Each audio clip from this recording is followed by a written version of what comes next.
ایک غریب آدمی بدو رات کے وقت وہ کہیں بیچارہ صبح سے چلا تھا، مدینے پہنچتے اسے رات ہو گئی. اس نے ڈرتے ہوئے نا خیمہ ہی باہر لگا لیا. جہاں رات ہوئی نا آدھی رات کو کوئی 1-2 بجے سمجھ لے پہنچا مدینے، اس نے باہر نے خیمہ لگا لیا. بیوی اس کی امید سے تھی، بچے کی ولادت کا وقت قریب آ گیا، بیمار ہو گئی. اس نے خیمہ لگایا، بیوی اندر ہے. حضرت عمر فاروق گشت پہ تھے رات کو، ساتھ ایک غلام تھا. حضرت عمر فاروق رضی اللہ تعالیٰ عنہ کہنے لگے وہ آگ جل رہی ہے تھوڑی سی، پتہ کرو کون ہے. تو آپ کا غلام پتہ کرنے گیا تو بدو نے ڈانٹ دیا، کہنے لگے جاؤ تمہیں کیوں بتاؤں. حضرت عمر خود گئے، کہنے لگے مسافر بھائی بتا تو صحیح. کہنے لگا جی چھوڑے، میں آپ کو کیوں بتاؤں، میں کون ہوں، کیسے آیا ہوں. فرمایا خیمے کے اندر سے کراہنے کی آواز آتی، کوئی درد سے چیخ رہا ہے، بتا ہمیں بات کیا ہے. کہنے لگا جی میں فلاں بستی فلاں علاقے کا ایک غریب ہوں، امیر المومنین عمر فاروق سے ملنے آیا ہوں، اور رات ہو گئی ہے تو یہاں خیمہ لگایا ہے، صبح میں ان سے مل کے چلا جاؤں گا.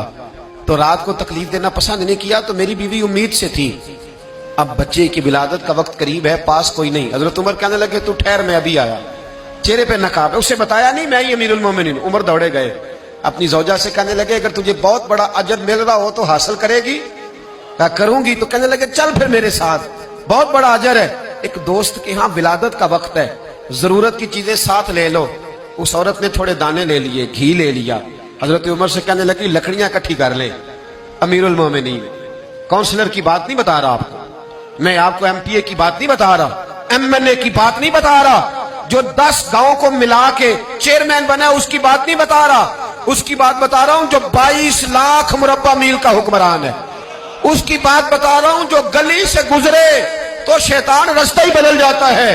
اس کی بات بتا رہا ہوں جس کے بارے میں میرے مصطفیٰ کریم صلی اللہ تعالیٰ علیہ وآلہ وسلم نے فرمایا میرا عمر تو وہ ہے کہ 950 سال حضرت جبریل بھی اس کی شان بیان کریں تو عظمت ختم نہیں ہوتی. اتنا بڑا شخص. حضرت عمر نے لکڑیاں اکٹھی کی، اینٹوں کا روڑے لے کے چولہا بنایا، پہنچ گئے. آپ کی زوجہ کہنے لگی یہ تھوڑے دانے ڈال لیں، گھی ڈال لیں اور ایک لکڑی لے کے اس کو ہلائیں، تیار کریں. خود زوجہ اندر چلی گئی. حضرت عمر باہر پکانے لگے. وہ بدو کہتا ہے میں اس طرح کا ان کے ساتھ بہیو کرنے لگا جیسے کو کسی چوکیدار کے ساتھ نہیں کرتا. میں نے سمجھا یہ عمر نے چوکیدار رکھے آنے جانے والے مہمانوں کا. میں کبھی پانی کا پیالہ مانگتا، کبھی کوئی بات، عمر دوڑے جاتے، کبھی پانی لاتے. او مسلمانوں، او میرے رسول کے غلام عزیزو. حضرت عمر فاروق، وہ غلام کہتا ہے میں عمر سے کہتا، میں کہتا غلام پانی لا تو عمر دوڑ کے پانی لاتے. میں کہتا تجھے گھی پکانا بھی آتا ہے، پہلے بھی کبھی پکایا ہے؟ تو عمر فرماتے کوشش تو کر رہا ہوں. میں کہتا پہلے بھی کبھی تیری بیوی نے یہ کام کیا ہے؟ تو حضرت عمر کہنے لگے مجھے یاد نہیں، پوچھ کے بتاؤں گا.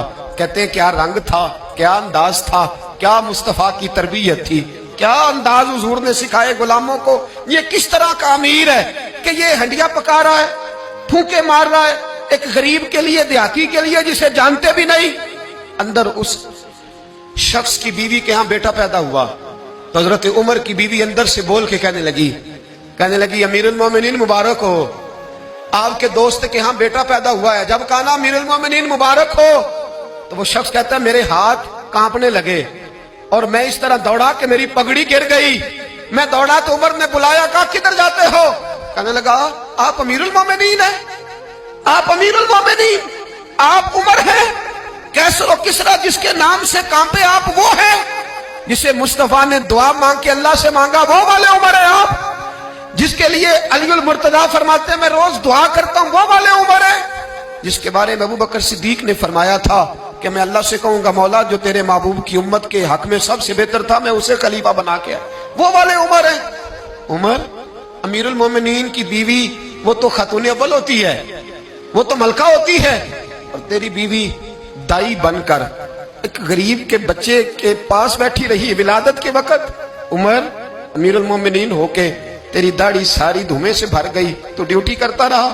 تو سیدنا عمر رو پڑے اور اس بدو کو سینے سے لگا کے کہنے لگے تجھے پتہ نہیں تو کہاں آیا ہے، اس شہر کا پتہ ہے؟